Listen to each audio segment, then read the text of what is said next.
Hey guys, I'm Dov, and today I'm back with more Total War Warhammer 2 online action. I have taken the High Elves here, led by Teclis. We're going to be facing up against a Lizardman opponent, led by Lord Mazdamundi, so we're going to be on for some wizard-on-wizard action. Definitely going to be a good time. Let's take a look at the army compositions. For myself, I do have a front line of 3 white lines of trace, 1 spearman on each flank. In the back, we've got Lothern Seaguard with shields. Honestly, you can probably cut the shields in the matchup against the Lizardmen, just because they don't have a ton of really great skirmish options. Chameleon skinks can be a potential hazard, but, generally, you don't really need the shields there anyway. For Teclis spells, we've got Nets of Amantok, of course, Flock of Doom, and Regrowth. He's also, of course, got the Potion of Chiroi, which allows him to heal himself at the cost of some ability recharge. Also gives him a really nice ward save. And Kane's Ring of Fury, which is a nice wind spell. In addition to that, we also have 4 units of Dragon Princes, 2 out on this flank on the hill, and 2 hidden in the woods over here. These guys are really good cavalry for the cost. Based on some testing, they're going to trade more or less at cost with most of the old world cavalry, which is to say they'll lose to things like Grail Knights, Chaos Knights with lances, and Demigryph Knights with halberds, as well as Blood Knights. But they will beat like Reichsguard, for example, and I'd imagine they'd beat Knights of the Realm as well, so on. But a very good pick against any of the New World factions, so to speak.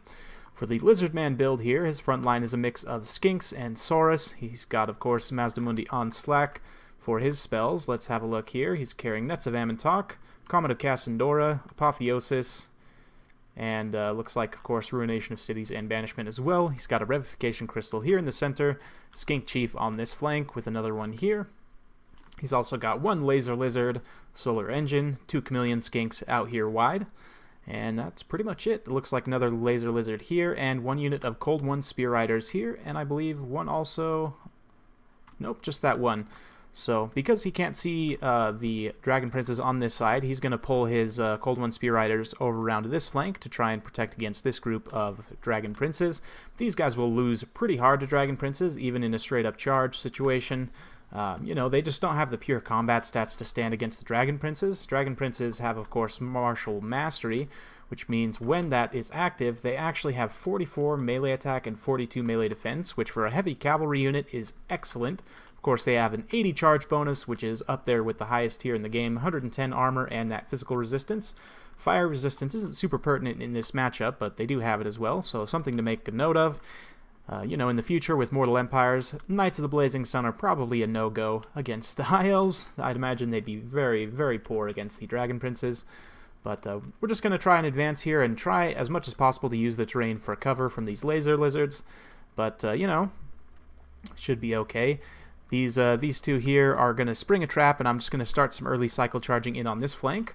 And although Dragon Princes don't have armor piercing, they have, 12 armor piercing, which is pretty decent. But the 80 charge bonus will translate into some nice armor piercing damage, within 1 to 2 seconds after the charge. So if I can continuously cycle them in and out on these Bastillodons and so on, we could potentially get some really nice damage done. Of course, Skinks will be an absolute... they'll just get absolutely run over. Very nice Nets of Amantok by my opponent here. He's going to subsequently drop a Banishment and a Ruination of Cities, which is, going to be pretty good. The Banishment won't do a whole lot of damage, but if the Ruination of Cities is able to, go on the right path, it could get quite a bit of damage done. So let's see where it goes. 1, 2, and 3, both through this 1 unit of Dragon Princes. Not as good as it could have been, but very, very good damage there, bringing them down to about half HP. But they still have 43 unit models, so that's okay. You can see when they get the charge, some nice little burst damage. It's not a lot, but if you can do that continuously throughout the battle, you can potentially get some damage done. Just moving up the main line fight here. And these Dragon Princes are going to catch these Cold One Spear Riders on the back paw, and it's going to be a bad time for the Lizards. And yeah, Lizards on Lizards, not going to have a good time. You can see them absolutely getting melted by the Dragon Princes there. Meanwhile, this other unit of Dragon Princes is going to come over and flatten this unit of Skinks on the flank. And these poor little Skinkers, what did they do to deserve this? It's a sad fate for them. They're going to get very much smashed in this fight and not be able to do much. You can see we're cycling out against this skink on this flank. Again, Laser Lizard's doing some nice damage here, but we're just posting up now with the Lothern Seaguard. Going to be focus firing both of them on the Bastiladon with the Solar Engine here. They don't do a whole lot of damage, but you know, if they're allowed to fire continuously throughout the whole fight, they can eventually get some damage done. Just moving these Spearmen onto this Bastiladon here, cycling in and out on this flank, and the same out on this flank. You can see that unit of skinks after the one charge is pretty much done for. These chameleon skinks are going to be a bit of an issue, but now we're focus firing nicely on this Bastiladon here. You can see it's doing some okay damage. Meanwhile, in the front line, these white lions are going to absolutely clean the clock of these skinks. Again, the skinks did nothing to deserve this. Cute little guys. You can see that Fire Ring of Troy coming across, doing some nice damage to these first couple units, but it wasn't aimed the best. Could have been a bit better there, but we're going to be dropping a Flock of Doom just to try and get these guys off the battlefield as quickly as possible, because I need as much of my unit density as possible to deal with all these dinosaurs. You can see Comet of Cassandora coming down there, but a clean miss as I'm able to get away, and although these chameleon skinks are decent in melee and have a nice missile resistance, they're going to get completely run over by these Dragon Princes, so... Again, poor little skinkers did nothing to deserve this, but the Dragon Princes are gonna see them off the battlefield quite well, considering they're right next to the edge here. This one unit's gonna rout immediately off. Same with this other unit of skinks here. So run home, skinks, and hide. You have no place here, unfortunately.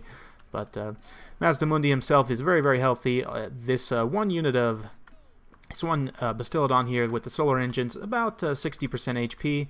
This other one here is probably about 80% still, but you can see most of the infantry's been crumbled at this point. We've got the one skink chief hanging around over here. The other skink chief is, I believe, has been routed off. This unit of chameleon skinks is actually going to rally here, and we've got this unit of skinks also rallied. But now is the phase of the battle where we've just got to continuously cycle around with these dragon princes and kind of ping-pong between the different dinosaurs, try and take advantage of that charge bonus as much as possible. You can see Shield of the Old Ones going down along with the Banishment to protect the Lizardman units. Not that there's much here, mostly just one tattered unit of Saurus Warriors. So... Teclis is not really taking too much damage here, not really being threatened by anything. My opponent really doesn't have the mobility to get to Teclis, so I can pretty much keep him safe here without too much worry. Mostly at this point we've just got to take down the dinosaurs. You can see the balance of power slightly in my favor, but definitely still a force to be reckoned with here. This solar engine is thankfully getting very low here. We've got this Revivification Crystal now surrounded. And I had an attack order on these Dragon Princes to just finish off these skinks here, but for some reason they just stopped. And I don't know if you guys have run into this bug before. I've run into it a few times where my units will just kind of lose their attack order. It's very unfortunate, and I really hope CA patches that, but we are going to get the attack order off and just finish off those skinks. Very nice charge there. And this solar engine here is still fighting, managed to rout off those spearmen, but it's wavering. This other one's about 50% HP. Mazdamundi himself is still very healthy, but you can see he's calling down a Comet of Cassandora here. I'm going to pull my forces away, but it is still going to catch a couple of my units on the back here. Takes down maybe one or two of those Dragon Princes and some of those White Lions as well. But now we're just going to charge back in, and again, just try and ping-pong around with these different units here. You can see this one just resting a bit, waiting to charge in this unit while this unit's currently engaged, and here they come. Same thing over here, just charging in and out. This unit of Dragon Princes actually gets terrified, which is a bit unfortunate, but meanwhile, this other unit here getting a nice charge. You can see when the charge actually goes off, they're able to do a nice little burst of damage there, even though they don't have a ton of armor piercing. So, and the fact that the dinosaurs get surrounded like this, they don't have the best leadership, especially when it comes down to an army loss situation like this. But yeah, you can see this this solar engine about to rout. This one's kind of just been standing here shooting, which is a bit unfortunate, but now that these Lothern Seaguard have used up all their ammo, they're going to get out their spears and come march into melee here, try and finish this dinosaur off. You can see the skinks on top chucking some spears. They're not too happy about this. Mazdamundi, though, is starting to take some damage. He's about, 75% HP, give or take, and I still do have all my units of Dragon Princes. Although they're very tattered, we can still continue to cycle around. You can see one unit cycling in from this side, going to get some really nice attacks in the rear, and all those units bypass his melee defense. So as he turns, now the units on the other side of the unit model will be getting attacks that bypass melee defense. You can see a fiery Ring of Troy. Trying to finish off those chameleon skinks, but not quite doing it. I do want to keep Teclis away from the skink chief, though, because he could potentially shoot him down with those missiles. The white lions have been nice as well. What little has been left of them have been able to just kind of saturate in on these dinosaurs and do some nice armor-piercing damage. They are the only real armor-piercing unit I have in this army. But surrounded like this, Mazdamundi is taking quite a bit of damage, and now that most of these other units are routed off, we're able to really effectively cycle in and out. This solar engine's routed off. This one is now wavering. Things are looking very good for the High Elves here. The revivification crystals down to about half HP.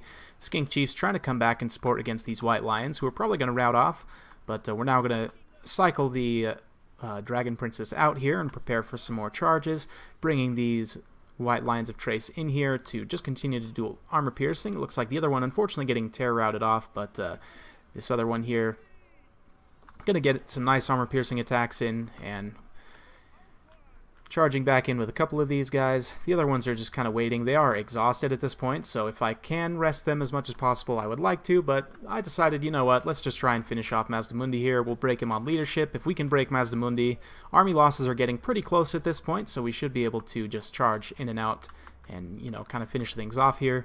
This other solar engine's gone. This one is rallied here in the forest, but is going to get ganged up on by these Spearmen and Lothern Sea Guard, and although they don't have armor piercing, again, the anti-large bonus and, you know, their good stats will help them see that thing off there. So 2 dinos routing off, 2 to go, both getting very, very low, and just continuing to cycle around. And that's the name of the game here. If you don't have armor piercing, you know, just cycle charge. You don't necessarily always need armor piercing, but yeah, these Dragon Princes just cycling in, and you can see when they get surrounded, those dinos' leadership drop majorly. And that's going to be army losses, so well played to my opponent. It was a very atrocious battle there at the end, but we were able to get it done.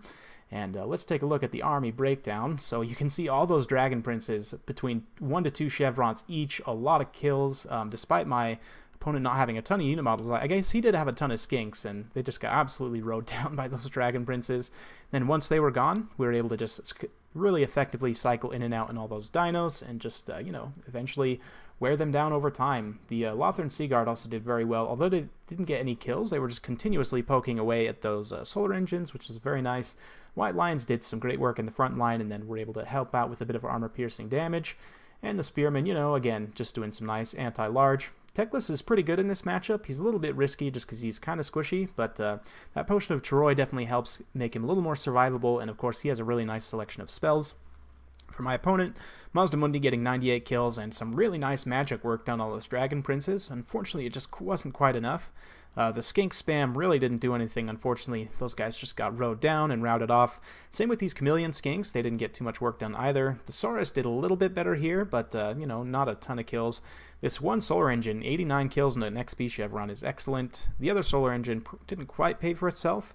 The Revivification Crystal was able to keep those dinos hanging around for quite a long time, but in the end it wasn't quite enough. So, well played to my opponent. Hope you guys enjoyed watching that battle. If you like this kind of content, like and subscribe. I'm keeping it coming with more Total War Warhammer 2 content every single day, so stay tuned for more, and we'll see you next time.